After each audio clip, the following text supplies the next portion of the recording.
I'm Chris Runge, and I'm a coach builder. This inspiration comes from all over the place, from nature, existing designs in automobiles, furniture, architecture. My brain is always going. Part of it is, I think, an attitude that you have to have towards life, that you're just absorbing as much as you can all the time.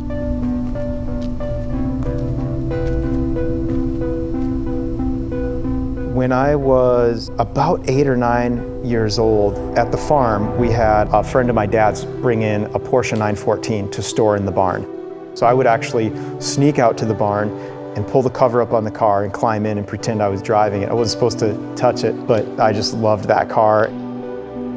I have been obsessed with transportation since I was able to talk. You know, if someone commissions a build, we kind of learn the story, and then based on the story, we develop an idea of what this vehicle should look like. And it also touches, I think, what it should feel like when you get in it. Once that process is done and we've landed on the body design, we start hammering out flat sheets of aluminum.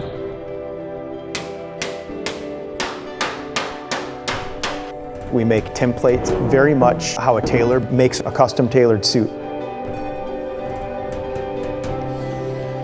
We pull the patterns off of the skeleton that we've built, or the buck, and figure out what's going to be the most efficient way to make each panel, and then fitting them to the buck, going back and forth to the different tools I have in the shop. There's a lot of ways to hammer a piece of metal into submission. As a kid, I was interested in World War II aviation, the mechanicals and the technology that went into the warbirds.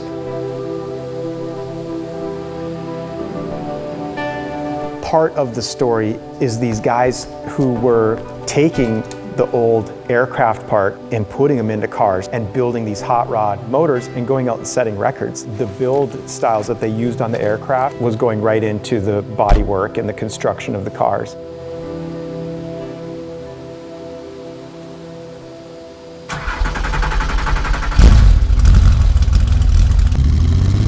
So they were making them as light and as fast as possible. These are dangerous cars, and I love that.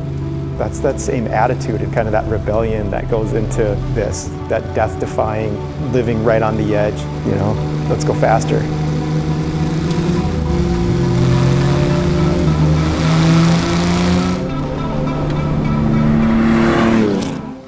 The type of work that I'm doing wasn't exotic back in the 30s, 40s, 50s. It was just kind of a job back then. My fascination with post-World War II transportation and the craft, the artistry that goes into it, is really what has driven me to be able to do what I'm doing here.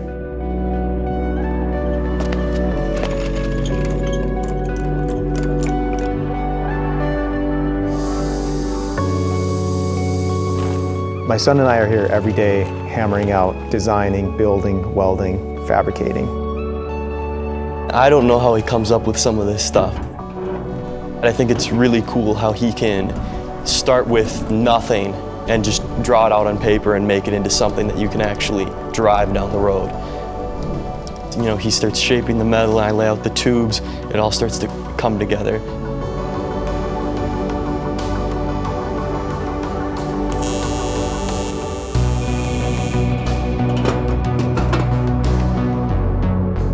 Depending on the build, it's about 2 to 3 years to handcraft a coupe from the ground up.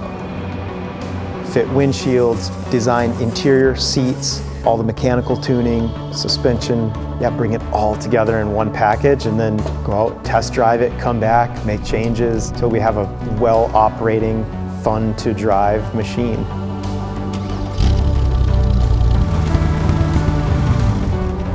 The driving experience, to me, emulates the feeling of skating and snowboarding. The freedom and the spirit, but also the actual lateral G's and the different experiences you have.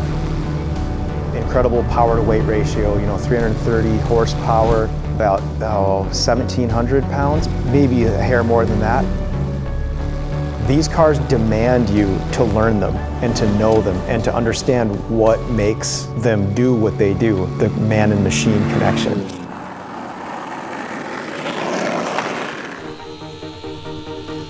We leave the cars polished, raw aluminum, so you can see the entire story of the coachwork and the bodywork and the imperfections, the hammer marks, file marks, what all goes into it. I don't think it is even possible to build something in this manner without imparting a part of you with each car.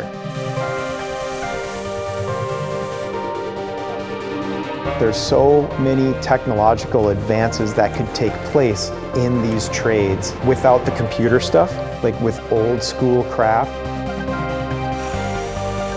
When you start to pursue perfection, in most cases you lose soul. When you pursue excellence, I found like the soul opens up in the work, and that pursuit of excellence to me, I really realized like the value in that. It's cool to see with this how it inspires other people, and if it can compel them to do something great, whatever they do, to me like that's really, really worth it. Life is so short, you've got to be able to have your soul get fed, you know, with what you're passionate about.